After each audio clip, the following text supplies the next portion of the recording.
Today is the double 12, 12 December 2021, and it's a Sunday. So we will be continuing from our fourth lesson of the Six Patriarchs Platform Sutra share. We are at page 42. Okay, you can now pay respect to Pajam, then you can be seated. Okay, we will continue from where we stopped. We are at page 42 of this transcript book. Fourth lesson of the Six Patriarch Platform Sutra. This is the Sutra sharing based on the direct transcript from the recorded tapes dated 19 September 2015. Okay, you don't have the book, you refer to the computer sharing screen. We have pinned the soft copy on the book. Okay, we will continue. As you reflect, contemplate, and cultivate all this understanding, it will stabilize and become more and more clear to you. So cultivation is based on understanding. So to understand, you need to go through the three turnings. The three turnings of the Four Noble Truths. The first one is during the time of the Buddha, of course, is only listening. Suttamaya Panya, that wisdom that arises through listening to the sutta, which are the discourse of the Buddha. So listening is the first turning. Through listening, you can penetrate, means you have your past cultivation, you have the base to receive truth.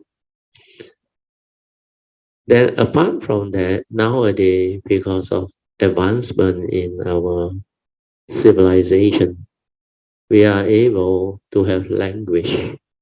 We are able to have printed media, books, and all those things. Even now with the internet, the computers, you can have PDF file, ebook, soft copy, everything. So apart from listening, you can also go through reading or re-listening to the audio file and the video file. So all this has become possible. So the first turning wisdom can be actually more easily developed, like constantly listening to the Dhamma as taught by the Buddha or the Sutra, the true Dhamma. So all this, you know how to screen through the internet, stream through the internet, then you can actually get those very good sharing, audio and video sharing. Then you can also have the internet, the Google or whatever search engine to search for the appropriate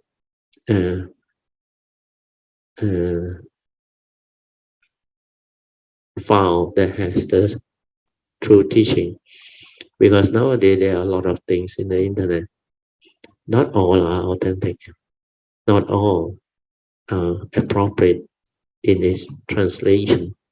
So you have to screen through. You have to develop understanding from people who has awakened to guide you. Then after you have listened or read about it, you have to go on to the next step. The Buddha called it the second turning wisdom. Second turning wisdom is Chintamaya Panya, means you have to reflect, contemplate, and inquire into all the sutta, discourse of the Buddha, the essential Dhamma, everything that the Buddha had taught us. So when you start to reflect, contemplate, and inquire, you will develop more stable understanding. That's why you can assimilate what you have heard and what you have studied or read about. When you contemplate, reflect, and inquire, you develop clarity and stability of what has been shared. So people who are not so sharp with the past special ability or faculties, You cannot receive truth so fast. You need the second turning to stabilize the understanding. So here when I say as you reflect, contemplate and cultivate all this understanding, they will stabilize and become more and more clear to you. That is the second turning wisdom that you must do. Uh, then I will read on. Then one day, all of a sudden, you will understand. And it's like the whole thing has been understood and become like so clear. Then your life become different. The true Dhamma transform you completely, inwardly and outwardly. If it's not the true Dhamma, it remains as knowledge in your memory, in your brain, uh, in your consciousness. But if it's true Dhamma, this wisdom will stay in your nature. It will be connected to your form and mind. But this wisdom, after it has awakened, will stay with your nature until that form and mind pass away or realize parinibbana. So this aspect is very important. Then I will read on. Then your life become very different. Then when you live life, even in the midst of life, every moment you see something, hear something, or smell something, even while at home, you cannot react like before. Your mind cannot stir like before. You have become very different. The inside of you will know how come now it's like that. Last time, when anything happened to your loved one, you panic straight away like anything. You worry like anything. But now it looks like nothing happened. Then you will know what needs to be done will be done. You will not lament anymore. You will not panic anymore. You will not develop the unnecessary fear, worry, and anxiety anymore. So all this become possible. Then you will just say, it's okay, never mind. Let us resolve it. No more like last time. Panic here and there, fearful and confused straight away. That's why the true Dhamma awaken the individual. So character-wise, personality-wise, understanding-wise will develop and you will become different.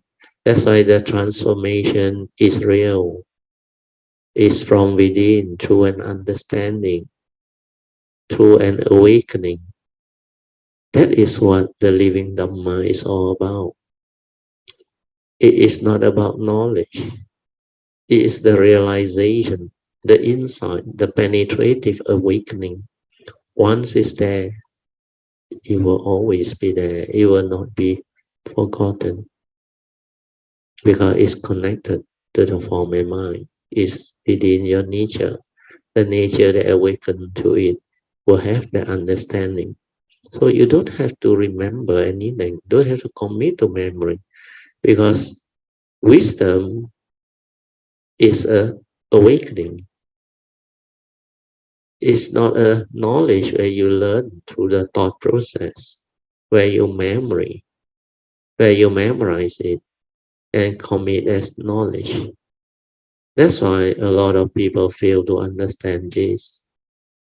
So the thought can never awaken to truth because thought itself is limited. Thought as an instrument cannot realize the Dhamma which is beyond thought, beyond time. So the true understanding of Dhamma cultivation is very important.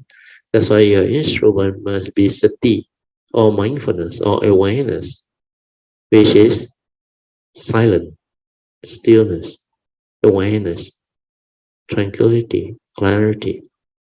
From your self nature, you cultivate so that it can awaken. So all this understanding is very useful, very important. Okay, then I will read on. Then I think there is a question by Sister Ingbi. Brazil, last Thursday while I was driving home from my office, while still driving, don't know whether it's an understanding or what, it just cropped up. Brazil always said, this body and mind of ours is a karmically conditioned form and mind for us to use. So use it wisely. Do not be deceived by it. In fact, the fifth patriarch also advised cleaning in a similar way. The only difference is he didn't explain that the form and mind is a karmically conditioned vehicle and tool for us to come to this world. And that part is missing. But the fifth patriarch did point out to Huining. He said, although there is a mundane mind, this mundane mind has its purpose, has its use. That's why you have to understand it so that you know how to use it and yet not deceived by it or not deluded by it. So this understanding straight away trigger great awakening to Huining. So Huining suddenly got the whole picture linked up because he couldn't understand all this before that. The reason is he was born without the mundane mind. That's why he doesn't know that normal human being has a mundane mind. But his mind was already like that. His mind is that transformed nature, that true mind, that pure mind. That's why that one doesn't dwell. And he knows that profound Dhamma. That's why when he heard the Diamond Sutra on the path, the mind must have no dwelling. He came to great awakening because his mind was already in that way. It's already such. Although he's an illiterate, he didn't go to school, he didn't have formal education, and yet his nature awakened to it because that is what he is. Then when the fifth patriarch told him about the mind, because this mundane mind, or what we call the supramundane mind for Huineng's case,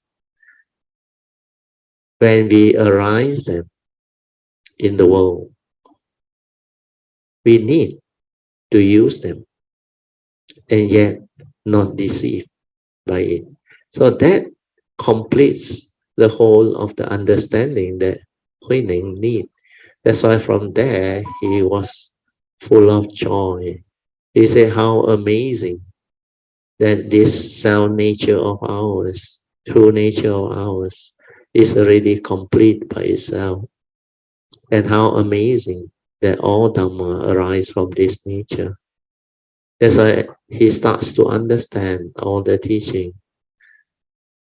Nothing is apart from that nature, that oneness nature, that true nature, the original nature. So from there, like the Buddha explained, all of the amazing wonders of life and nature, they arise, one wu. So all this understanding develops and stabilizes. So he understood straight away why the Sutra say, mind is the forerunner of all things. Mind is chief. When mind arises, all things arise. Then nothing is apart from that self nature. All Dhamma arise from that self nature. So from there, he understood the whole thing, the whole big picture is being realized and awakened too. That's why the fifth patriarch transmit him the patriarchship and make him the sixth patriarch. So at that time, they need to transmit the robe and the bath or the insignia as proof that he is the authentic recipient. Apart from the mind to mind transmission, because when fifth patriarch told him to meet him at the middle of the night, that night, he knew Huining was ready because his understanding was already there. So he just go through the Diamond Sutra with him and covered that part, which is very important that Huining need to understand so that he can connect and receive the full understanding of the whole picture. So that's the Sutra part. Yeah? So we come back to the sharing. Yeah? Then I say, yes, sadhu. Then Sister Amy continue. This part is very good. Huh? You must listen to this and develop understanding. Well, most people don't contemplate, don't reflect. They listen to the Dhamma. They don't know how to use it. They don't know how to apply it. They don't see the great significance of this Sutra, this understanding. So when I said this form of mind, or the so-called human being, is just a condition arising phenomenon, a karmically conditioned form of mind for us to come to this existential world to live life. This one is very important. Therefore, understand that it is not you, because this one is impermanent, dependent originating, condition arising, causal phenomenon. Therefore, it's impermanent. If you attach and cling, one thing's your way, you suffer. And because it's impermanent, it's not a permanent and changing entity. That's why it's anatta, non-self, empty nature. So all this, you must penetrate to realize it. Then like the fifth patriarch told Hening, even though it's unreal, even though it's impermanent, not you, but it is connected to you because karmically it's linked. That's why it's karmically conditional. So having understood this, we must know how to use it and yet not be deceived by it and deluded by it. That's why the law of karma come in, the right view come in. So even though it's not me, not you, not a permanent unchanging entity, but it doesn't mean you can do anything you like, because this one, the form of mind, is subject to karma. You like it or not. You cannot simply do things. There is this law of karma that it is subject to. So if you know it's subject to the law of karma, you must not simply become heedless and do all the wrong things so that karmically you will fall. You will get yourself into trouble. You entangle your life. So what must you do? You must perform your duty as a human being. Your relationship with all things. Because this law recognizes relationship, recognizes the law of karma, which means you reap what you sow. Do good begets good, do evil begets evil. You plant the seed of evil, you will reap the fruit of evil. You plant the seed of wholesomeness, you will reap the fruit of wholesomeness. That's why in Mandarin it's even more meaningful. 种因结果，种善因结善果，种恶因结恶果。那么施主千万不要种错因，结错果。Means do not plant the wrong seed and reap the wrong fruit. That is the law of karma. That's why in the salutation to the Sangha has 4 unique characteristics of good conduct. Is the order of the disciple of the enlightened one, or the fully enlightened one, the Buddha. And of upright conduct, that is the second virtue, is the order of disciple of the Buddha. Then of wise conduct, they are very wise. They conduct themselves with wisdom, wisely. Is the order of the enlightened disciple of the Buddha. Then the last one, the reason why the Buddha said of dutiful conduct is the order of the disciple of the Buddha.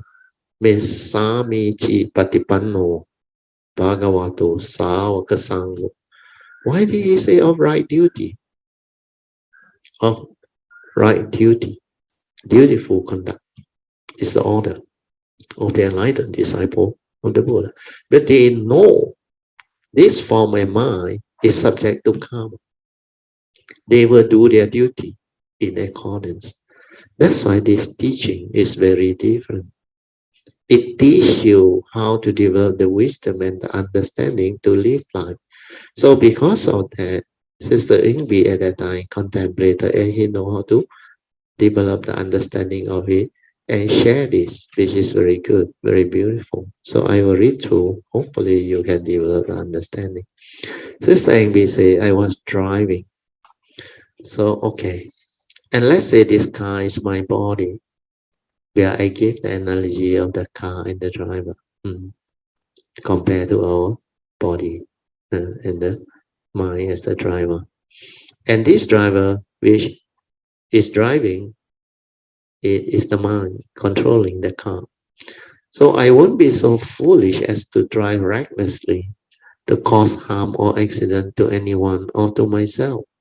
So in a similar way, I should use this body and mind heedfully, ever mindfully, carefully, so as to not harm myself and not harm others. So by this analogy, while I live life, this body and mind should not harm others and myself.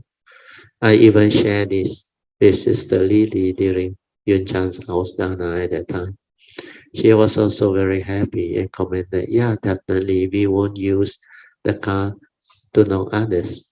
So this one is very easy to understand when you have reflected on it and contemplated on it. But in real life, you check. Human being who doesn't understand this, they are really, really heedless and at times very foolish, very daring, especially youngster. They do not see the danger. They do not value their life in the name of what? Excitement, thrill. Maybe they are second generation kid. They have the means, the money, the parents are rich. They bought them very nice sports car, nice car. Then they like to drink. They like to take intoxicant, sometimes even drugs, alcohol, liquor, and all these things. So what happened is, this is living a heedless life without understanding the Dhamma, without having clarity of precepts, the importance of precept to prevent one from committing evil. Because these precepts are very important. The reason why the Buddha introduced it is, if you don't abide by these 5 precepts, which is the basic minimum for living being, then when you violate them, you commit major evil, not just evil, major evil. And the 5th precept, when you partake intoxicant, it will condition your consciousness to be affected. And once your consciousness is affected, you can actually become heedless and break all the other four precepts. That's why it's very, very serious. These are major evils. So precepts are given out of love and compassion for us to avoid all evil. Otherwise, you will entangle yourself. That's why the first aspect of cultivation is sila, morality. Without sila, there is no cultivation. Sila is abstinence. And to practice sila or to cultivate sila or to maintain sila, you need understanding and mindfulness. And without sila, you create a lot of condition for your mind to have problem, to have the mental hindrance, fear, worry, anxiety, sorrow, and lamentation. So all this is a result of living the heedless life, breaking the precept. Then you get yourself entangled with the law, with your relationship with others whom you have cheated, harmed, hurt, and murdered, or deceived. So a lot of these are linked to precept. Even the fifth precept. If you drive under intoxicant influence of alcohol or drugs, all this can bring about heedlessness that lead to major accident. You not only harm yourself, you also harm others.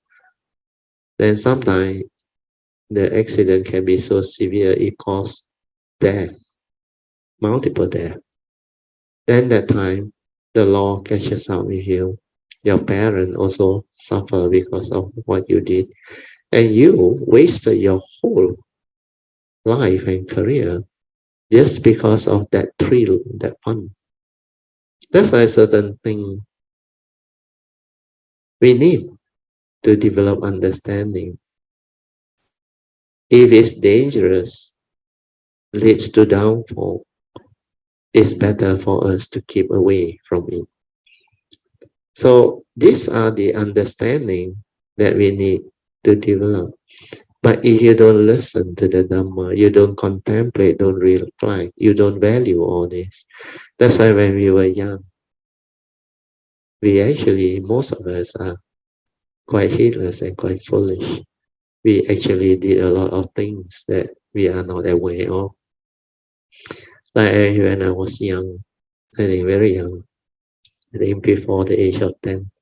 Because small town, we don't have really, in the 50s and the 60s, we are still very backward. So hardly do you see any swimming pool. So when you have a pond or a river, you will be excited. And a lot of people go in and swim in the river, swim in the pool. So you will become curious and you will join them and try. And actually, I almost died. I almost drowned. And because of my good affinity, Kuan Yin, that's why I was saved. After that, I never go back to that swimming. After that incident, the experience that showed to me the danger of all this, I actually stopped at the age of 8. I stopped going to the river to swim. And later on, when I want to learn swimming, I make sure there are proper swimming pool. So that's where I develop understanding. So after you have either experienced life or heard the Dhamma, understood the Dhamma, then reflect and contemplate, just like what Ingrid did, and realize the importance of heedfulness to avoid heedless living, so that we will be very appreciative of this form of mind. We will use it with understanding. We are not deludedly grasp and cling on to it and worry about it getting old, getting sick and die. We will develop the understanding of this form of mind to do its duty, perform its right duty towards all things that have relationship with this form of mind. Then through all this understanding, we know if this is a car and a vehicle, that if the mind is not trained, then it becomes heedless. It dare to break the traffic rule. Red light also even try to rush. The undang or the law that we learn is when you see yellow light ready to stop, then red light stop. But for us, when we were young, we were curious. We try to beat the traffic light. So all these are very dangerous actions. It's not worth it. How much faster can it be? That few seconds? But the risk we are taking is not worth it. So sometimes it's better to slow down, to pause, to stop. Then we call it the skillful, tactful driving. So this type of driving is not to be right. It's to be what we call, there's a word for it already. Like you prevent yourself from unnecessary condition to get into trouble, or to avoid unnecessary accident and all those things. So you drive tactfully, to avoid all this. Not try to be right, not just believe that because you are right, then you don't want to give way. I forgot the word already. What type of driving is that? I used to tell my wife last time. Not only preventive. There's a word which is very good. Never mind. When I remember, I share with you. So you have to be really tactful. Then not only developing the understanding to protect ourselves. By doing so, we also protect others. We become heedful. When we become heedful, we will not make mistakes. So all this understanding is very useful for us to apply when we go through life. So these are the Dhamma that you need to awaken to, that will transform you and change you forever. You will not do all those foolish things, heedless things anymore. So this part, hope you can make a note. Then I go on to the next part. Then I explain by telling Ingbi, this is what can happen when you know how to reflect and contemplate appropriately on the Dhamma. It becomes very clear. Do you know how I was able to share with you all this about the car and the driver analogy? I reflected and contemplated on it during one of my retreats about 30 plus years ago. So now it's already 6 years later, maybe 36 plus years ago. After the retreat, all of a sudden, I became so still, my mind, so quiet and so silent. Then I was just sitting around there reflecting while they were reporting their meditation. For me, it was not important whether I report or I don't report the meditation. So I just reflected. And I understood so beautifully the car and the driver analogy. That's how I developed the understanding. How come living being cannot see? If it's a car and a driver, you can see very clearly, isn't it? ability to control doesn't mean you own the car or you are the car. The car you also can control. If you want to drive fast, you can. If you want to brake, to turn, and to maneuver in whatever manner, you can. But it's only within the limits of its design. Do you understand? Whatever the car is designed for, you can have certain amount of control and ability to maneuver it. But beyond that, you can't. You can't ask the car to levitate and fly. The technology is not there yet. It cannot be done at the moment. Like this body, you want it to levitate and fly, but the technology is not there yet. Unless you develop psychic ability, then it's different. So in a similar way, you must know the limitation of the form and mind too. Then you will come to understand exactly like what Sister Ingbi has gone through. So all this understanding is very important.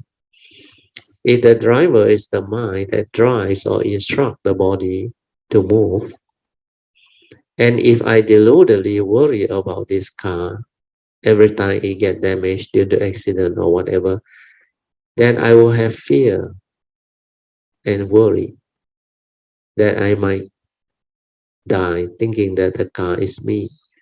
Then I suffer. But because the consciousness is trapped inside, it's slightly different. You will feel the damages and whatever injury that the body suffers. The consciousness is conscious of it. So actually you can feel it. And that is really feeling it. But in the case of a car, because you are attached to it, you think you own that car. So you vary in Cantonese, they call samthong, meaning heartache in Cantonese. And you are afflicted. In a similar way, because you think you own that car, then you think you have to come out with the money to pay for its repair and maintenance, etc. So you have this samthong or heartache. In that sense, materialistically, it can cause you unhappiness. But in the case of the car, you are not conscious of the damages that is being inflicted to the car. Whereas for the case of the actual form and mind, the mind which is trapped inside. So like when you receive a cut or an injury, or you harm your own physical body, or you have an accident, you actually feel the pain. The tactile consciousness is really there. You can feel it. But if you understand that it's not you, then you can endure it. And if you need to seek medical attention or treatment, you seek. Hence, no more problem, no more issue. You just go about doing what you have to do. But people who don't have such understanding, they will develop fear and panic. They will cry, they will react because they think this body belongs to them. So in the case of the driver and the car analogy is the same. Ability to control and maneuver the car doesn't mean it belongs to you. So when you can see this very clearly, then why can't you see it when it's in your own body and mind? In fact, the analogy of the car and the driver is a very good analogy, which is very close to our form and mind. Because the consciousness that is trapped inside, that give instruction and instruct the body to do all this action and movement, that one is the driver. But when it's the car and the driver, you see the two entities clearly. They are different. The car is a car. The driver is the driver. But because you pay for it in the society, it's like you own.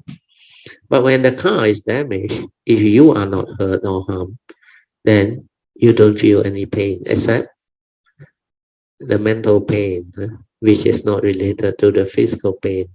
The mental pain is you attach to the car because you thought your car has been damaged and cost you quite a bit to develop the repair or whatever. But if you can see it with mindfulness within your own form and mind, then you will awaken and become different, like what Enby contemplated. Then he realized, if I am the driver, if the driver is heedless, this car will get into trouble. If you don't comply with society's rule or the driving rules, then you are asking for trouble. You can get into trouble or accident anytime. Then when you are full of violence, anger, under the influence of intoxicant, your behavior can be very, very heedless. And this is what Dhamma is all about. So you see the analogy clearly. You were determined to be heedful. You were determined to train your mind to have mindfulness, to have heedfulness, to have right view, so that you can avoid all the negative tendency that can bring about karmic downfall, karmic negativity that can affect your life and bring about suffering, affliction, and misery. So all this is Dhamma. When you have the awakening or the understanding through reflection, contemplation, and inquiry, all this will change you, transform you, character-wise, personality-wise, understanding-wise, so that you will not be foolish anymore from that moment on. You will know how to live life. You will value life. And you will learn to take care of your physical body. The physical body needs rest. You must give it appropriate rest. You cannot overuse it, stress it, like the car. If you don't have proper maintenance, proper servicing, sooner or later, it will worn out. Wear and tear will cause the car or the parts to break down. Because every of this part has a lifespan. They need sufficient nutrient to replenish their energy. They need what they call sufficient, like the car, you need to service it to actually make sure it's in all proper running, safe condition. Otherwise, it will break down. If there is any sign of wear and tear, you need to service and repair. You have to do it. Then you need to rest the car. You need to rest the car. Even the tire, you cannot overrun it. The engine part, the engine oil, you need to change. You have to change. That's why our system is similar to the car. The kidney all need rest because it is working very hard throughout the day, whatever we consume. They have to, the liver have to clear the whatever detoxification, the things that are causing harm to the body. The kidney also need to filter off all those things that are bad for the body and discharge it. So if you understand all this, you know how to take the appropriate precaution to look after yourself, give it enough rest, service it, maintain it well. Then maybe this form and mind will serve you better, last longer. You will not develop any major sickness or disease through abusing this body. A lot of people become heedless when they have suffering, misery, and problem. They resort to intoxicant. They go and drink, drown their sorrow. that entangle themselves with all the what they call uh, uh, uh, like drugs and others, which are not conducive for maintaining the heedful living or good life. So all this will lead to heedlessness, and it will bring about downfall, karmic consequences, everything. So Dhamma is to have the wisdom after we reflect, contemplate, understood, then we change. We have to change for the betterment of our life, for our future, to take care of karma, to follow the advice of the Buddha, so that we will not end up being heedless, deluded, and suffer miserably. So this understanding is what we need. So this aspect of analogy of the car and the driver is easy to understand. The car is the car, the driver is the driver. Then when there is an accident, no need to worry. You have an insurance, claim the insurance. You do what you need to do. No need to argue with people. No need to lament over what happened. No need to blame. Just understand the reality, accept the reality, and move on. Do what you have to do. Resolve things amicably. So this is Dhamma. Then there will be no more of this unnecessary anger, hatred, blaming, unhappiness. So developing all this Dhamma understanding is very important. But then when it comes to the form and mind, people cannot see the similarity, that the physical body is like a car that takes us around. The mind is like a driver that instructs this body to move around. But we can't see. So like the driver, if it's skillful, it is heedful, it will not violate all those. Then the car and the driver will become safe. Then they will live the proper life because the driver or the owner will know how to take care of the car, give it enough maintenance, servicing, and proper rest. And whatever that it need to change, it will change. So it's just like the human body. We need to have enough rest, we rest. We need to exercise, we exercise. We do not overuse it, stress it, and abuse it, and create problem until not only wear and tear, it accelerates and damages the physical body. So sometimes you play dangerous sports or subject yourself to heedless driving and activity, or you get yourself entangled with gangsters and trouble people, you will get into big trouble. Your physical body will be subject to a lot of harm and danger, and sometimes even death. So all this understanding we need to develop so that we can contemplate deep into it, then change over for the better, so that we will have the good life. If we have this understanding, we will not be heedless anymore. Then we will transform for the better. This is what Dhamma is, to help change our life, transform our life, so that we can have the good life, the beautiful life, so that we can live life meaningfully, beautifully. We can live life to the fullest, so that we can experience all of the good wonders and beauties of life.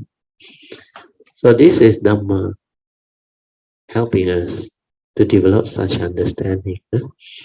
I will read on. The consciousness that is able to instruct this body to move around and has the ability to control it doesn't mean the consciousness owns it. The body is the body, the mind is the mind, just like the car and the driver. When you see these two as separate entities, then you have the understanding.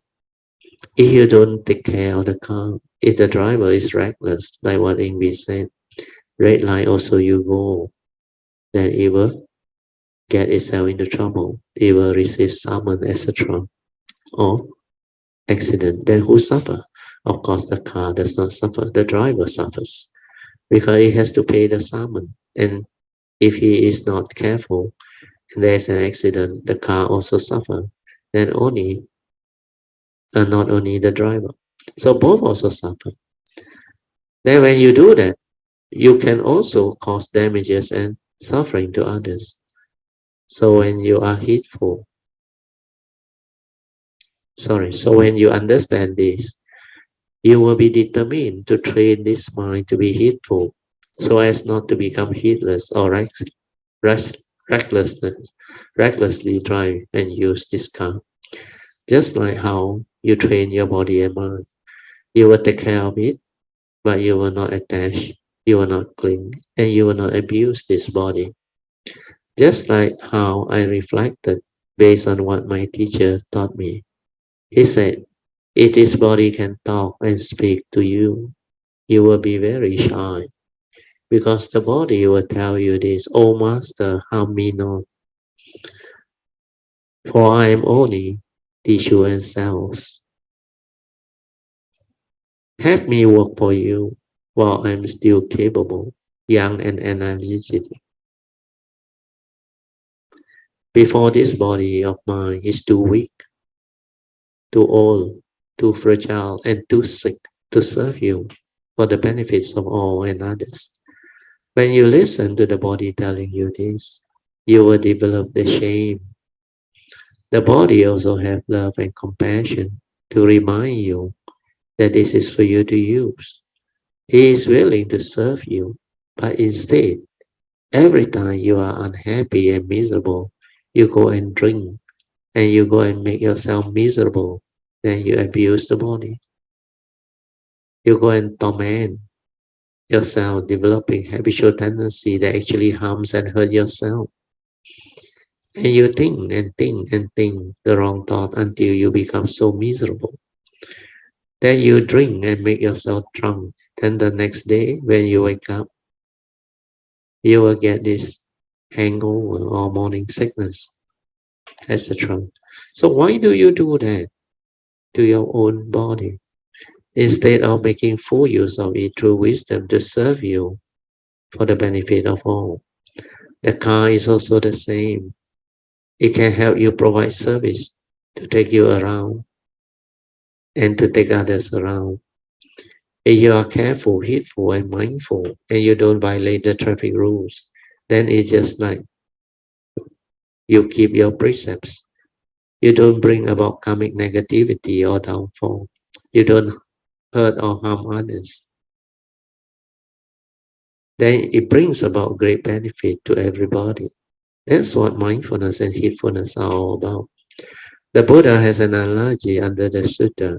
He said, one must develop balancing act. He gave the analogy. You can go and read about it. It is in the Sutra. It's about developing the balancing act so that you protect yourself and protect others with mindfulness. Otherwise, if you are heedless, then trouble will arise. So all this, the Buddha actually explained it very clearly. Then when you start to understand, you will develop your own contemplative wisdom. Then you will see very clearly that this form of mind is actually more or less, but not exactly like the car and the driver analogy. Whereas the true owner is neither the car nor the driver. Sometimes you can hire a driver to drive you around, then the owner, the unseen one, sits at the back, because this owner is not the physical human being. That's why you have to connect to this unseen one, which is your true nature, your true mind. When your driver understands clearly through that wisdom born of that direct seeing, then this driver, which is your mundane mind, is no longer deluded. When this driver is no longer deluded, it will not attach and cling to anything. Then it will know how to live life. It will know how to serve you well. That's why you have to train the mind. That's why the trained mind listens to you. You want it to be silent, it's silent. You want it to be aware, it's aware. It's no longer heedless. It's no longer does all those funny heedless things of the past. It no longer reacts, stir, and become deluded like before. It becomes so beautiful. That's how, that's how,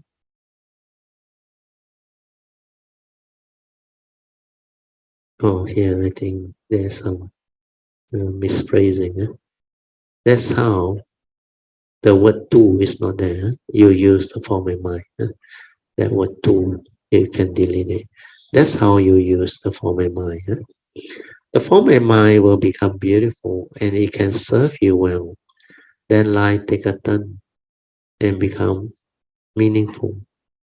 That's how the whole Dhamma should be understood. That's why I start by cultivating to develop the initial understanding of who you are and what you are. Then after that, determine to cultivate to develop the wisdom. Then when wisdom arises, your nature will connect to this form in mind. Then you will come to know very clearly that this form in mind is not you. And you need to have this wisdom in order not to be deluded by the phenomenal world of consciousness, so that you will have the wisdom to understand life, to live life.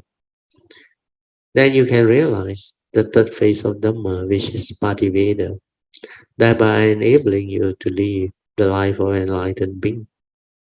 That is how you should cultivate, so that you can develop the ability to awaken this form of mind. Then the third phase of Dhamma, which is the most beautiful part of your life, can become a living reality, even though it is not so real, arise only from moment to moment. But that phase can be really beautiful. You can connect early, like Sakyamuni Buddha at the age of 35. He still has 45 years of beautiful life after that. So all these are possible. Okay, very good, Sadhu. You all should rejoice with what Sister Ng B has gone through. Sadhu, sadhu, sadhu. Okay, maybe I think we stop here.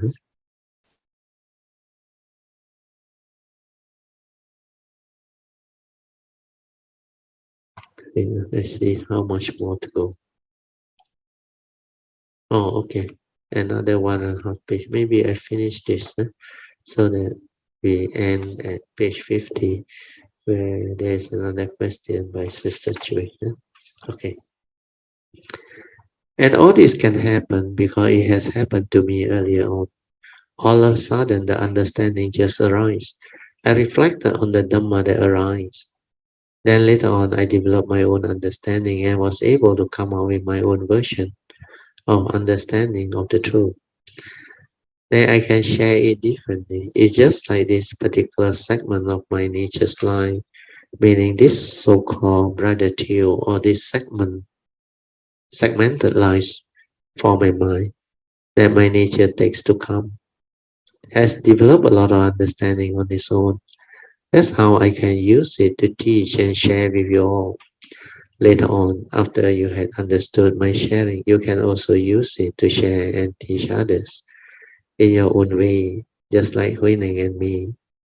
Huining penetrated this truth, and that's the reason why the two poems mentioned becomes like very revolutionary. It marked the rise of Mahayana, like it is a spark for the next era of Buddhism. That's why Mahayana flourished after the advent of Huining, because his teaching was very penetrative. Likewise, after I had shared with you all my understanding, which were all recorded and transcribed, you will come to understand them later on. Of course, some of this understanding I have developed them after listening attentively to my earlier teachers sharing. They also had their own understanding. Then because of my unique nature, I can understand whatever they share. I can even go deeper into it and refine it further, then perfected it. After that, I was able to come up with my own understanding, all this new understanding, like the Dhamma regarding the three periods of time, the silent mind, what is sati, who are you, what are you, etc. The understanding are mainly from this line, not from the past. All this understanding, you all will start to have the condition to receive them. Because all this Dhamma sharing, they were not only recorded, but also transcribed into books. It's all in the sharing. And all this sharing are very profound because as you deepen your understanding of this Dhamma and sharing, they are very penetrative and they are very penetrative, and all this understanding in years to come and in the future will benefit a lot of living beings. Similarly, there are a lot of other great beings who can also contribute and help evolve further all this understanding. That's why you start to see how J. Krishnamurti came in his own unique way, and also Eckhart Tolle. He also came in his unique way to share all this special understanding with the world. Then our sixth patriarch, Hui Ning, also came in his own rather unique way. Then there are many others who will surface in years to come. This era is going to be very unique and very beautiful. What's the time now? Oh, 4:45 already. Okay, just nice. Please pass the mic to Sister Chui. Okay, we stop here, huh? Page 50. Okay, we will have our next 45 minutes of awareness-based meditation. Huh? Okay. Okay, you all can slowly, mindfully come out the meditation. Huh? Try to maintain whatever inner peace, inner calmness, and inner awareness that you have developed for as long as you can. Okay. We will continue our second session. Second session is meditation reporting. Huh? Brother Teo, good afternoon. Yeah, Alicia. Yeah. Brother Teo, good afternoon, Brother Teo, Mrs. Teo, and all Kalamitas. Yeah. Brother Teo, 我想学我 Wednesday 的一个 test。Good. 可以啊。稍等。Wednesday 的时候，sorry, I think I have to speak in English because Okay. Yeah. PG. okay. Yeah. So on Wednesday morning, I went to the market very early. Okay. Oh, okay. So mindfully, I went and bought the fish and then come back. I want to make the Yong Tau Fu fish paste. Yeah. So after that, when I came back, I just leave the thing aside and then I want to do my puja. So after that, then came my neighbor come and visit. So I did my thing. Was quite late though. Then after that, when I start making the sankhara keep coming. Okay. So I know the sankhara. Somehow I know just quiet, just silent and let things be. Yeah. So after that, I continue to make the fish paste. And then after that, I finished making. Somehow I don't know how I want to try it out. So I put one into the water and try and see. Then it didn't turn out well. I mean, for the past many years, I haven't really. I mean, I didn't even fail once. This time it failed. And then I was thinking, how should I make it better? So I added salt in it so that to make the thing, hopefully it turns out better. But it didn't. It turns out very salty. Oh, okay. So after that, I continue to see how to improve the thing. So at the end, I turn it, and then suddenly strike my mind, I can turn it into Thai fish cake. Oh, okay. And Yeah, add a yeah. lot of things, to make the thing less salty. Yeah, yeah, yeah. So, I mean, throughout this entire experience, I know this is a test, and Yeah, yeah. and I didn't really react to it, and Oh, very good. That's very good. I Yeah. just think of how to improve it, and then Yeah. inner side of me, I keep laughing. Wow, the Yeah, taste, very good. because last week I only share how quiet my mind is, Yeah, and then this week come the test. yeah, yeah, yeah. So I was wondering, but inside, whatever happened, there's causes and conditions. So Yeah. That is very useful understanding. Yeah. Yeah, so I just let things be. Oh, Then very good. Sadhu. the whole thing is like, wow, I just observe how this tricky mind works. Yeah. That's what cultivation is all about. Yes, Just yes. let That's things why I was be. like, wow. Because whatever happens, we will have this understanding sooner or later. There are causes and conditions behind everything that arise. So you have the faith and the understanding, then this understanding will actually come very frequently. Then you will understand. Like I always say, whatever happened, treat it as part of the way. If you treat it as part of the way, then you will not be affected. Then you will not go and allow the sankhara activity or the mind to create curiosity and become curious. How come like that? How come last time is so different? And now, for whatever reason, the thing has become like that. Like you say, there's a lot of sankhara. But if you allow it to be and just continue with what you do, then all this will settle down because you didn't react to it. You didn't become like affected by it. Then sometimes it's like a test which you could have gone through. Then you realize in the past you have made a lot of this fish paste before and you have never failed. But how come this time it comes like that? So life, cultivation and existence is what nature is all about. Sometimes it show it to you that condition different, things will be different. Then if it come as a test, it will test you in a very different way so that it can give you the test to show that you are still able to cope. Otherwise, you fail the test. When you fail the test, means this mind has not developed enough stability and understanding to allow it to be. Then when you allow it to be, and everything will return to normalcy.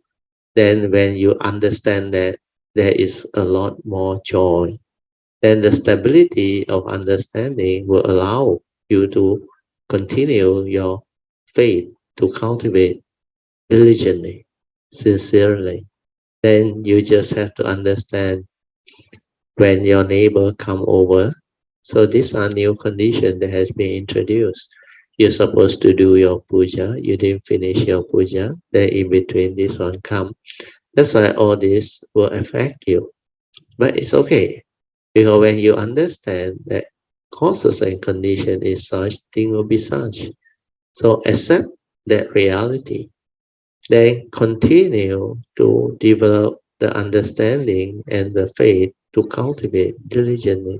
Then you keep to the Dhamma and remain what we call stable in your understanding of the way and the cultivation, then your faith will persevere. Then your sincerity will persevere. And as long as you continue to diligently continue your religious routine, it will stabilize.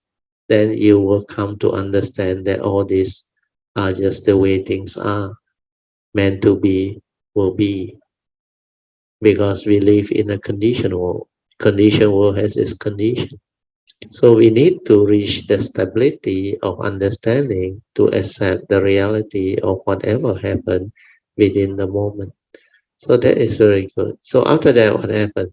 How did the Thai fish paste turn out? Yeah, it turns out quite okay. They uh, when they taste it, they say, "Eh, okay." Because I Not told so them bad. Huh? I failed the thing. Yeah. So Freddie asked me, "Did you get angry?" I say, "No. Why Oh, should that's very I?" good.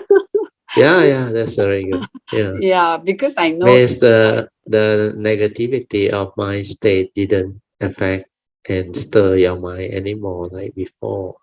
So means the understanding that has the ability to accept those reality, like you say, you still can laugh even though it didn't turn out well, because thing is just the way it is.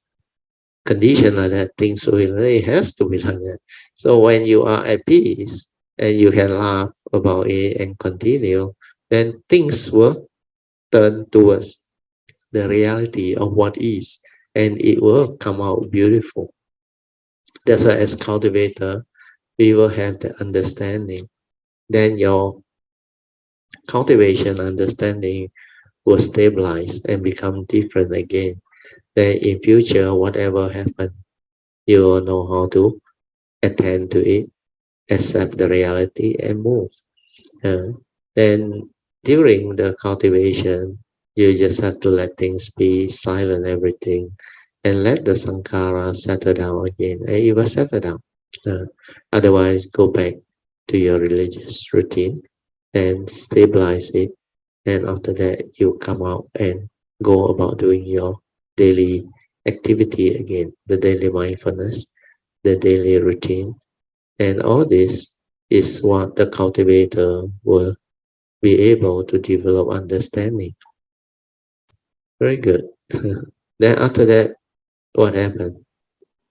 Uh, After that, I just continue. Actually, I came to understand, Brother Teo, is Yeah, you don't need to do anything because yeah, originally there was nothing there, but yeah. just that the condition, there's some condition that causes the sankara arise. Yeah, So yeah, yeah, I just yeah, silent, and then after that it will be returned to the natural state. yeah, So I normalcy. yeah, yeah. Uh, and even because it has been, it's like maybe half an hour uh, uh, work. I already drag up to don't know how long, but I'm fully aware. And then the funny thing is, actually, I feel my body very pain, but that moment, no, nothing, it's just Yeah, continue yeah, to yeah. do just whatever need to be done. Then Sadhu. I really find it very wonderful, Virgil. Yeah. Yeah. Very good. You can go And through all this yeah, with but it's just like every now and then ease. I have all the experience to show me the true Dharma, Yeah, but yeah. it's like So every this is, moment to moment. yeah, this is very beautiful. Yeah. So with this understanding, you will be able to progress further so that you are not caught. Most people cannot pass the test. So somehow the mind is curious. The mind wants to know. And the mind will start to develop the dislike or unhappiness. How come last time I can do it, now I cannot do it? So most cultivators are caught during those transitional changes that happen during cultivation. And even very experienced and advanced cultivator, they also experience such fluctuation in mind states and uh, life experiences as they develop all this cultivation, because the mind has its own movement. The mind has its own what they call condition. Then that nature need to go through all this to develop the what we call very elaborate type of experience. When it comes to cultivation, many things will happen, many situations will unfold. then the cultivator become different because of all this exposure, all this experience and understanding. Then you will develop more and more understanding. And if you are able to pass all this, then in future, the test will be in a different form. Then you will have to maybe continue with the cultivation until your mind can relax more, silent more, and go into that nature deeper and deeper until that nature becomes very stable. And then you experience a different phase of transformation. So during that time, other things will happen. Sometimes things that you haven't gone through, they will surface. That's why I said the cultivation is unique and unending in the sense that everyone is different. And every moment, every instant, every condition, they are all very different. So Dhamma has its own beauty. That's why you say when you understand, when you don't react to it, when you are not affected by it, it becomes like very amazing, very beautiful. Mm. So very good. Sadhu to you, Alicia. Yeah. sadhu Anything else? you 还有一个 experience 当我驾车去 PJ 的时候然后on the way when I go up to the Jalan Gasing highway, there was this car stopped quite near me. So I mean, my awareness is like something like, I know how the distance, it's like the car and the awareness move as one. Then I slowly brake, and then it's like how the subtle feel like want to come out from the heart area, and the strange thing is I don't know why the thing like very hard to pull out like then but how it's like wow, it's like you 很痛啊 like 很难拿出来这样啊 so I experienced that one maybe Virgil 可以 explain 一下吗？可以，你再 explain the 过程，you say when you were driving, then there is a car, right? Yes, come it's near like you. it's like almost towards the traffic light. So I have to because in front of the traffic because first it started from I go up to Jalan Gasing, then Jalan Gasing, then there's a traffic light in front. So the traffic light is turning yellow, right? But my car is so fast that I have to pass through the traffic light. So when I pass through, then the way say what camera. So the little Sankara start to move. I was aware. I was aware of that. Want to have all those reaction already because when somebody say police or camera or speed trap, then the usual habitual tendency tend to move. But in this case, yours is different. Can you describe what happened? Yes. So when the aware that they say camera ahead, red light camera ahead, So then I already know halfway in the road already passed through.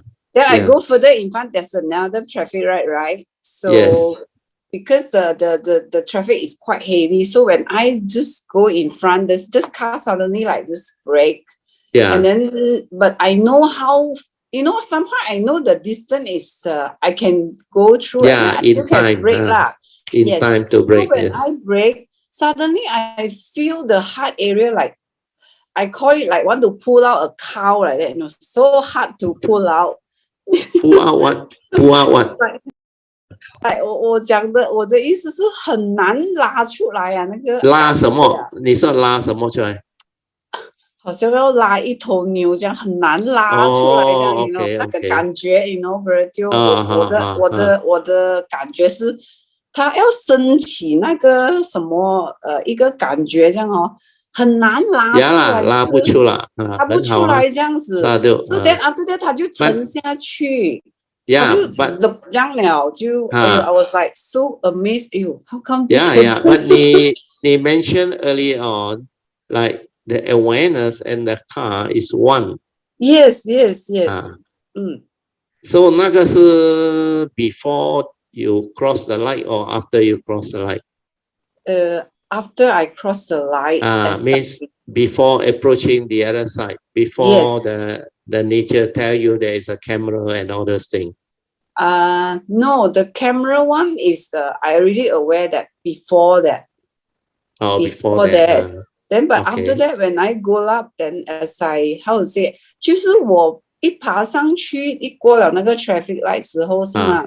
啊然后我就aware到前面的车，就很长龙这样排长龙这样嘛。我知然后道，我的 awareness 就跟那个车一起 move 这样。Yeah, But somehow then 嗯。then 它 break 是吗？前面他前面他 break，然后我也轻轻的踏我的 break，因为我知道我知道如果你也 very confident you can do it, you can make it 啦。 yes yes Then yes 你要拉那个什么出来是 after 它有什么东西 anything 就 to make 就 you go and like want to 就 pull 是 it out after 我过了那个东西，过了那个就是我 break 了之后，我就啊就是 like you know 就是 continue to drive like that 啊。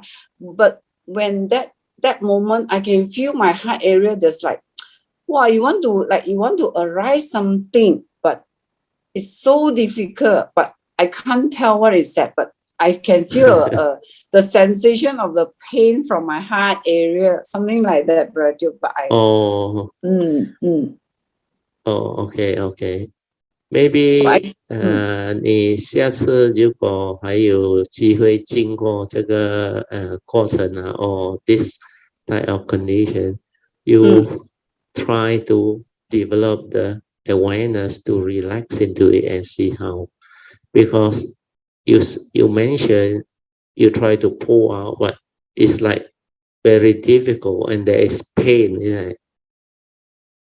是不是 like painful inside there? yes it's like yeah it's like a pain inside you know but 你用华语 describe better, better. 它就是一个感觉哦，好像我明白的是应该要 arise 那个 subtle fear， but 它就是这样子一直上来，你感觉到很痛这样子，在那个 heart area 这样子。Yeah, but 你为什么要去拉它出来？不是我要去拉它，是因为它就是有一个感觉，你感觉到它不能够出来啦。对，就是它跟我那个车的踩 brake 的 moment 一过了之后噻，那个感觉就是你那个感觉跟那个车的怎样讲啊，就是那个那个 movement 是一起这样，然后它就是有一个感觉出来，我讲不出来 okay. 就 it's like 我知道yeah it's like a OK, I mean to me is 如 maybe 果是 that condition, then maybe it's something good because, like you say, as you pass through the traffic light, then the awareness and the thing is one, then you break. Then when you break the sankhara, that condition the fear because of the earlier word camera, that fear or the emotion which try to come out become like incapable of coming out. So if that is the case, that is something very good. Means that nature already understood. But the pain that you feel, I don't know, I find it a bit contradicting. But normally this type of thing, there is no pain involved. That's why I say you have the condition to go through again. You remember to just let things be and be with it. Then you see how. When you are with it, then everything will be the way it is. even if it's a sankhara or a fear or whatever, that thing will dissolve. That thing will dissolve because the awareness is not a thought process. The awareness is just that nature. When it's with it, whatever that is dependent originating will dissolve in it. It will not move. But in your case, you say it cannot come out, which is very good. But the other thing that you experience is the pain. And the pain is not something that will happen. Means maybe there is some exertion or what, I don't know. So normally it doesn't happen. Or unless your heart area, maybe you experience something. That also could be the reason. So anyway, it's something good. Yeah, 不用紧的，就其实它是一个起落这样的 feeling 罢了，它就是一个升起，一个下去这样子罢了。只是它的感觉是anyway, it's okay, Brad. Just let things be because whatever will be will be. Yeah. 你要了解它罢了啦。So the explanation and the understanding, the two are less important. More important is whatever happened, develop the awareness to be with it. That's it. Because most of the time when you are aware, the things stop. Like sometimes on maybe it's about to rain. It's about to rain. And suddenly the thunder will be very loud. And most people are caught unaware. And the thunder, most people, if they are outside, they will know. They see the light first, the lightning. The light travel faster than sound very a lot. So normally you see the flash of light first. Means the lightning has struck actually. Then the sound take a longer time to reach you. Then by the time you hear the sound, you can see the light outside. Then you are prepared for it. Then it doesn't move your heart area. But sometimes if you are inside the house, there is strike very strong. So it depends on your awareness nature stability. If your awareness nature stability is very stable, then whatever happens, strike, it was just aware, stop. The thing just stop. But sometimes your awareness nature is not stable. I remember in the early day, it suddenly strike, means the sound came, but I didn't see the light where I'm inside the house or inside somewhere. Sometimes even in our retreat or what, you will know in the meditation retreat, I will say, sometimes as I delivered the talk or what, the thunder very loud, very, very loud. Then that time when I hear it, where my nature is already stable, then it doesn't affect me. But in the early days, before my nature stabilized, I remember in that instant when the thing come, because the heart area is the unknown. You don't know what this thing is. So the mundane mind react to it straight away, very fast. But the moment I am aware of that, I stay there, it ceases. So that is the earlier day when the awareness nature haven't stabilized. So that what they call fear of the unknown, which is part of the mundane mind, they will still happen. But for that moment only. Then after that, the awareness come back. Then when the awareness come back, is the uniso manasikara that understand. These are mind state, dependent originating, nothing to do with your nature. That sankara movement of fear is dependent originating. Then you will know that it is. Then it will continue. But later on, when your nature is stable, no matter what happens, how loud that thing is, your awareness and the thing pop go to the heart there and it stop there.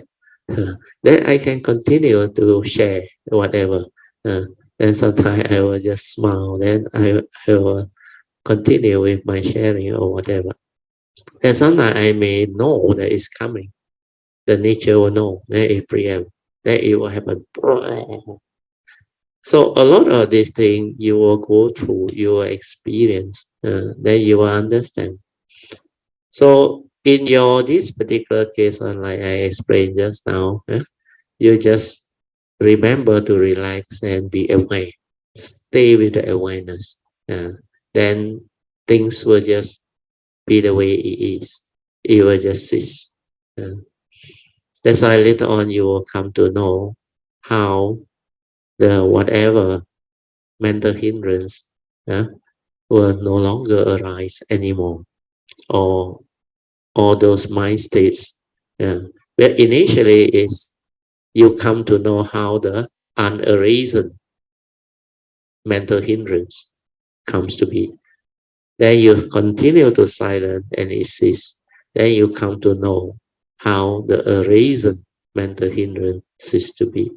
Then as you stabilize your awareness nature and understand all this, then one day you will come to know whatever test, whatever, how fast the thing may be, that wisdom, that uniso manasika, the awareness, stability, and the understanding is already there. Then you know in the future there will be no more arising of all this sankara or mental hindrance, mind state, and all those things. So all this you will come to experience them and you will go through them. That's why it's very amazing, very beautiful. Okay, Alicia. Okay, thank you, Brother T. Yeah, Sadhu. 嗯，还有什么吗？而且我的 sharing 全部都在厨房的，所以不要紧 it's okay. Because your way is now more towards your daily career and daily activity, your duty as a mother, your duty as a wife, and your duty as a family member and all those things. So all this is what you will go through because your Dhamma has allowed you to have this ability to move into the daily activity of existence, with it involves life itself, the whole movement. And most of your activity is, I think, either at home or at the farm or doing something that is related to life. So it's okay. Then you have your religious routine too when you are at home and you know how to do all those things. So this is what your particular way of cultivation will manifest, and you will share based on that. Then later on, maybe it will change again as other things happen and you develop more understanding. Then you may move again. So your life will move to another phase after that. Maybe in another 5 years or one later, then you may move into another phase to do other things. Now you still have the energy that's trying to actually do all these things. Later on, maybe you will pass it over to your daughter-in-law or whatever. They will take over. Then you will move on to another phase. So all these are possible and it can happen. Yeah, but you actually said that because I can see slowly the thing like like it moves towards like it's like automatic adjustment like that. Yeah. Life, it's like very wonderful. I find it. Yeah. Despite it's like a Dhamma it show it to me every now and then in my daily activities, So I find it it's really wonderful because like that day I experienced when I get hold of the hot hot pot, the pot which is very hot lah. So I hold it, and then when I hold it, I can see how my mind turns into like means 我 hold 那个热的我的时候，我知道，然后我的 feeling condition， the 我的 tactile content 对，然后我的 content of consciousness until 我的 speech 出来是 oh shit, I was like, oh my God. Because the awareness is there. That's why you will come to know how the senses function. Because that thing will travel through you. Then you know it's hot, really hot. Then you just have to experience it, go through it. Then you know next time, if you hold it longer, it will burn you. It will start to have an effect on you. That's why your inside, you will still have that type of sankara that is like habitual shit. So it is very normal, very normal. Even for me, sometimes I also experience that, like something went through, then the awareness, aware new, then the habitual tendency will come up. Oh shit. So all this is possible. You will experience that you're good, but you will come to know. Then next time when you want to like hold all this type of thing, you actually can experience it in a different way. Because I remember in the younger days when I was doing the cultivation.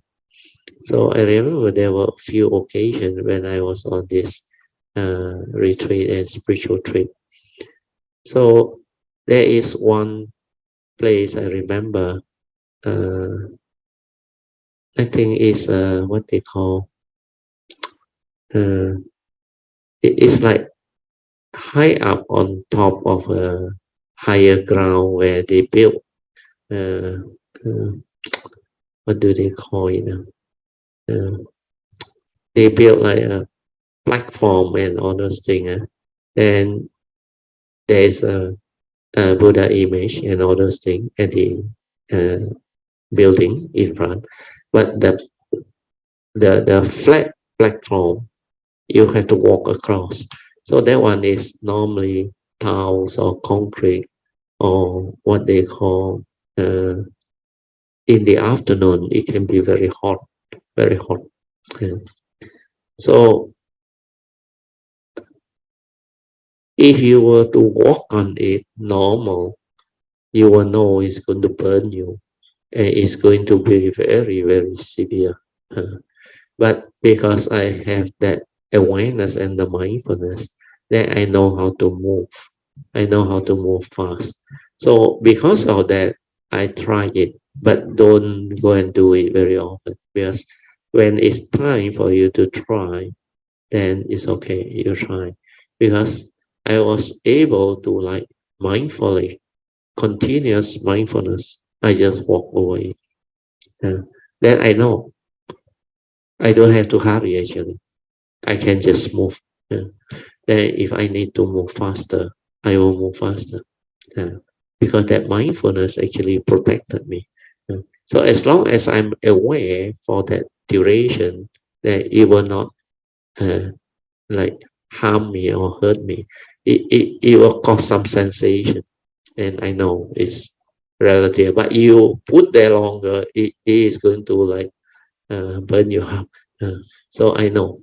Then I realize if I move with the awareness, tolerable, then I can reach the other side where there is shade, and I can rest there.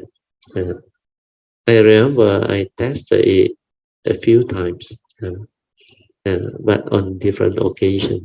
Then after that, later on, when I have the understanding already, I try not to do it, because as you age, you are no longer what you are. Before you age, you're very agile.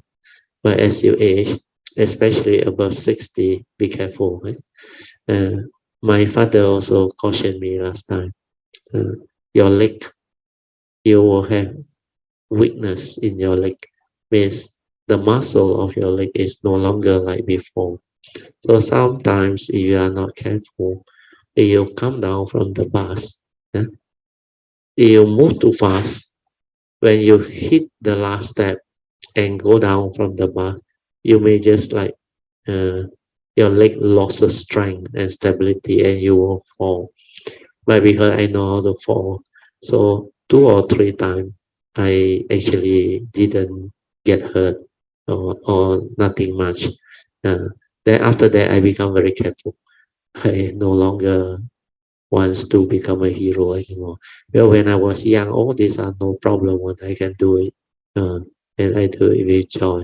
But later on, I remember after the age of 60, 60 plus, this thing is dangerous, dangerous. So that's why nowadays, coming to 68, nowadays I go down bus or go down upstairs or go upstairs. I prefer to hold the railing because it's safer. Otherwise, you're not careful, you will get into trouble. Then the leg muscle is no longer like before. You cannot predict it anymore. Where it will lose its strength by itself for that short instant only. Then after that, you okay again.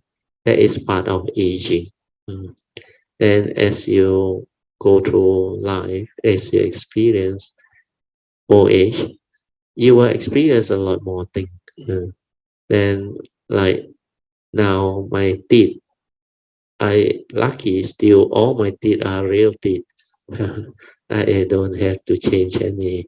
Then I only pull off 2 of my wisdom tooth many years back. Uh, then recently, after about 11 to 12 years, I didn't go to the dentist already. And suddenly I sensed something that my teeth were not like last time where I can eat with like normal. That I can feel something not right. So I decided to see the dentist.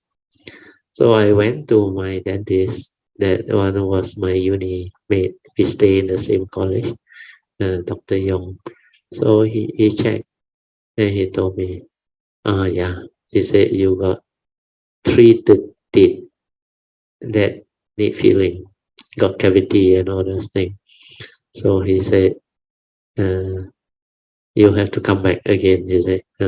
So he did some x-ray and check everything for me. And after that, he explained to me, he said, not bad for you. You sense it on here, like you take cold drink or what, you can feel it's not normal already. Like you cannot tolerate that ice or that cold ice cream anymore like normal. Then you come. Uh, he said most people don't care one until toothache only they come on. So you can wait till toothache only you go. But I tell you that one is dangerous and expensive. He said luckily you come early. He said can still do the feeling housing. Then he said there is one teeth where the feeling is very near the nerve. Well, through the X-ray he can see. Uh, so luckily, I think I went back 2 times. So total 3 visit. He did all the feeling for me. So after that, I feel better. Then he told me first week you will sure have some sensation still, but after the first week, going into second week, you will feel more normal. So now it's already 1 week. I think just past 1 week. So looks like things are returning to normalcy. So all this you have to go through and experience. Then of course your eyesight. Eyesight, I think those who are young, they may still happy-go-lucky. But as you age, you will come to realize your eyesight is no longer like last time. Near thing, like handphone or those thing, you find very difficult to read already, very small, the words and all those things. So I need to put on the glasses. But I was lucky because my power is very low. My power is very low. So I can still actually read and see, but not so clear as last time really. And what happened was I am quite sensitive because of my awareness and all those things. So when I need to exercise my eye, I will know that I will do the eye exercise. That it helps me. Then it makes my eye accommodative again. Then nowadays, the last few years, I think after the age of 60, I think the last 7 or 8 years, I make it a point to use reading glass. So actually, I have three ranges of glass. One is for reading nearby, close. The other one is to view the computer when I'm using the computer, the desktop and all those things. And the other one is for driving, driving.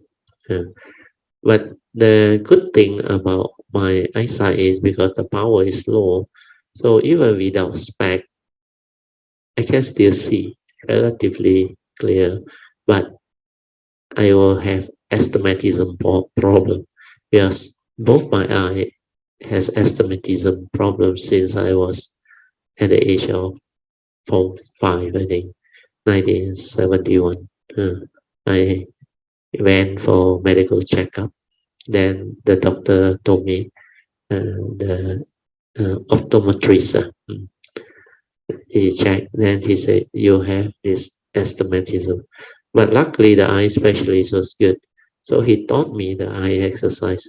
And when I was having my exam in Form 5, I didn't know it becomes so bad, the astigmatism, until when I went in to sit for a paper. If it's 1 hour paper, after 40 minutes, the eye become like very painful, the optic nerve at the back.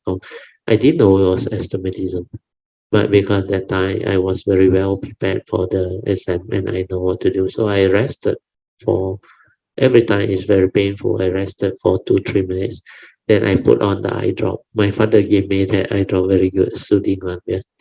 You he know. Then after the exam, I told my father, I said, something not right. We need to go and check it out. So he said, go. So I checked it out with a optometrist and he told me astigmatism. So I said, how? He said, make glasses. Then he said, apart from making glasses, I said, who else can I consult? Well, then he recommended me a very good specialist. Actually, he's a doctor in Penang, very famous one. Those who have eye problem at that time during the 70s, they go and see him. So I make that trip down with my father. Then he confirmed. He gave me the formula to do the eye exercise and all those things. They explained to me about my astigmatism. Then he said, you go to the optometrist, you tell him, make sure they do this, the reading that he got for me. Then after that, wear it for a while, is it? Then you will recover. So because of that, I recovered. That's why that doctor was very good. So sometimes it's karma, meant to be will be. So a lot of things in life we need to experience. We need to go through. That's why for your case, Alicia, you will go through the changing phase. You are, I think, a few years younger than me, but you are still able to do your uh, cooking and all those things, which is good sign. And the kitchen and the farm and all those things, actually not easy. But for you, you have the good determination. The mind stayed very strong, and you can have the what they call understanding to sacrifice and do for your children. So all this understanding has helped you. So salute to you. Very good. Sadhu That's why brother. all these phases you will move through. Then later on, be more and more aware of your physical, because body is just a body. As you age, you go through, you will experience many more things.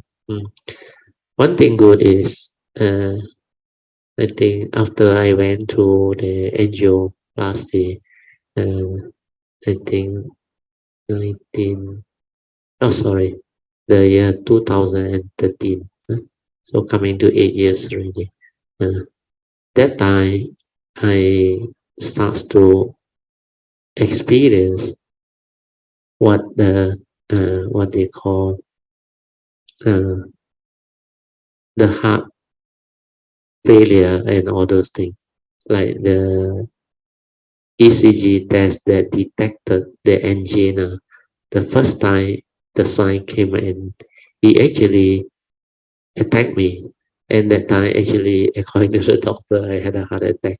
Uh, that's why 3 months before that, my nature told me I have to go and check. I say, what for? I'm okay. Then 3 months later, the sign came. Then I went and have a check. Then I went through that phase. Then I didn't know it was a heart attack until I was at the hospital, self-admit. Then I feel much better when I reach there, where they straight away take the ECG and check me. Then I know how to relax. I know how to maintain it. And then I feel I can go back already. Where it's almost New Year time, I remember. Then the doctor said, no, you have to stay in at least 4 days, 3 nights. I said, why? He said, did you know that you had a heart attack just now? Then he showed me the ECG. Oh, I said, this is heart attack. I don't know. Then later on, uh, after I went through the operation, I was very, very uh, aware and mindful. And because of that, the whole process of that operation, I was not on anesthesia. It was 2 hours plus. It's actually not easy to endure where the operation room is cold, and my body, when it's cold, I can't. So, but luckily, my mind is strong, so I can endure. So I went through and I know. Then I can understand what that life force thing meant and all that. Well, after the operation, I was so exhausted because he said you cannot have any food after the night before. I had to go on fasting. Then supposed to be morning operation, somehow delay until 2 something to 3. Then when I went in, the 1.5 hour or 1 hour plus a bit operation ended up 2 hour plus. So almost 6 or 6 something. And when I came out, I was really exhausted. Then actually my mind shut down for a while. But luckily my wife was there. So she shouted and all this thing. Then after that, I regained consciousness. I said, it's okay. I need to rest. I said, take me to the bed. Then I asked for the Milo drink. No, where I need drinks. I need nutrition thing. Somehow they didn't manage to get it until that thing happened. Then the doctor panicked. I think she go and the doctor on call and make 1 glass of Milo for me. I think on her own. Then after I had that drink, I regained my nutritional strength. That's how I experienced all this. Then this life force thing, you can feel them when they become weak. My nature will know. Then there is nothing to fear. You will go through all this. That's why as you develop this mindfulness, awareness, this cultivation, you will understand all this as you go through all the phases of life, which is very beautiful. So these are the experience that cultivator can develop the understanding. Then we can share, because I realize this topic of old age, sickness, death, Very few people understand. Uh, Actually, death is nothing wrong, just the consciousness they live, the physical body. When I was young, the consciousness went out before then I understood all this. Then even the life was becoming like very weak and all those things. Then it's very eerie. Because after I was married, I think uh, I was married 79 and 1980. I went through one also life-threatening experience. Also, Kuan Yin helped me because that time I can feel it was very eerie associated with death. That time I was still very young, but I knew. That's why I was aware. And somehow everything fall into place. I have the doctor who was so confident give me the medication. You can still go. That time I supposed to go to Indonesia, Lake Toba, with my wife and classmate honeymoon. So all this meant to be. Then when I was in Indonesia, I see doctor. I see the Indonesian doctor. I remember two doctor, or I dare not take his medicine because of the way the condition is. Then I know it's very eerie. So I lasted through the few days, but not painful, nothing. But your awareness knew is associated with death. So immediately I came back, fly back to Penang. I drove back to Alastar, supposed to go to my father's house, but I immediately self-admit to Alastar Hospital because I knew that time my three classmates were housemen in Alastar Hospital. So when they saw me, they were a shock. They say, "Hey, Cancun, what are you doing here?" I say, "I don't know. You have to check me out." So luckily, I was admitted there for 5 days. They checked me out. Then they say on the fourth day, they say, "We don't know what to do with you already." I say, "After 4 days, if your pain don't go away, the eerie one, we also don't know what to do with you." Then luckily, miraculously, that night, the fourth night, it disappeared. Then the next morning, they say, "Oh, good news, we can discharge you." They check my urinary tract infection. At first, they thought kidney UTI, urinary tract infection. They check, oh, nothing. Then they discharge me. Then I had to drive back all the way from All-Star to PJ. That time I haven't recovered, no, still very weak. But my father gave me the Pulsam, very good. That one helped. Then my brother asked another driver to follow me just in case. That's why I was very grateful. Then when I reached PJ, somehow Kuan Yin came and actually helped me. Then somehow one of the night when I woke up middle of the night, there were a lot of this very thick, like shell type of scale in my heart area. Then that time middle of the night, I don't know what was it. So hard. So I pulled them out. I think easily 10 to 11 pieces. Then I just flush it out into the toilet. I should have kept it. Scale form in my heart area there, the whole, I think about 6-inch wide diameter.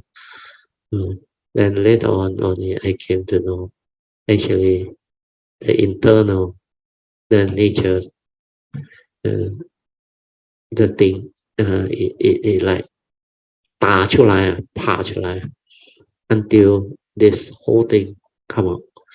Then not supposed to die means you won't die. Then later on, I came to know it was Kuan Yin. Otherwise, I cannot survive that type of thing. I actually had a very severe type of disease that is associated with death, I think. A lot of people that die at the age of 30 something, they had this, I don't know, they call it typhoid or what. Eat wrong thing on then the thing manifests inside. Then a lot of people treat it like normal stomach ache or whatever. Actually, it's typhoid. Then finally they succumb, they die. But I was lucky. I survived. And that whole thing was almost 3 months. until finally the thing came out. Then I recovered. So that's why there were 3 occasions, I remember. So all these are for sharing. Hopefully it helps. Then for Alicia's case, very good. Sadhu, you will continue to go through all this and experience all this. Anything else, Alicia? No, that's all about you. But Okay, like every day there's a different kind of experience that open my my horizon. I should say. Yeah, getting for you to experience life, yes. experience the cultivation. In fact, this phase is the most beautiful because when you have the Dhamma, you go through the third phase of Dhamma, Pativeda, to experience all of the beauty, pristine beauty and wonders of life. Then everything becomes so meaningful, so beautiful, so pristine, and everything is like for you to develop further understanding, further like exposure to the cultivation, to life, to existence, to the conditioned world, to understand life deep in a very different way. Then you will link to civilization, link to all the what they call evolution of the human consciousness, and also all the understanding that we can have. That's why we go through this golden era, which is very rare and very unique. In fact, our last 6 to 7 decades is a great window, a great transformation for mankind. From the 50s to the 60s, we are still very primitive. Then in the 70s, things starts to improve. Then 80s, you see the big movement of computers and IT. Or then 90, 2000, or now 2010, 2020, and we are moving into the 2020 plus, coming to 2030. So this 7th decade of transformation, we can see a lot of changes, a lot of what they call evolution of the life process, where we get to experience so much of this unique experience that we normally cannot find. You look back on the civilization, the last 5,000 over years, actually we hardly progressed. The world was still very primitive. But the last 6, 7 decades was fantastic, beyond our wildest imagination. Things can be like that. This is a real golden era. That's why my nature appreciate. And there's a lot of joy. And my nature like to come during transition period. That is my understanding from my nature.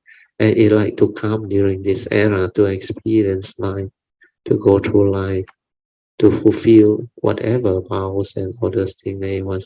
But this is what it has developed as understanding for it to come. And when you can come during this period, this era is the most beautiful. That's why I can live life to the fullest, develop all the understanding, the joy to go through all these marvels of transformation of civilization, evolution of consciousness, and experience all this. And so these are beautiful. Okay, so we should thank Alicia for the good sharing too today. So let us rejoice. Sadhu, sadhu, sadhu.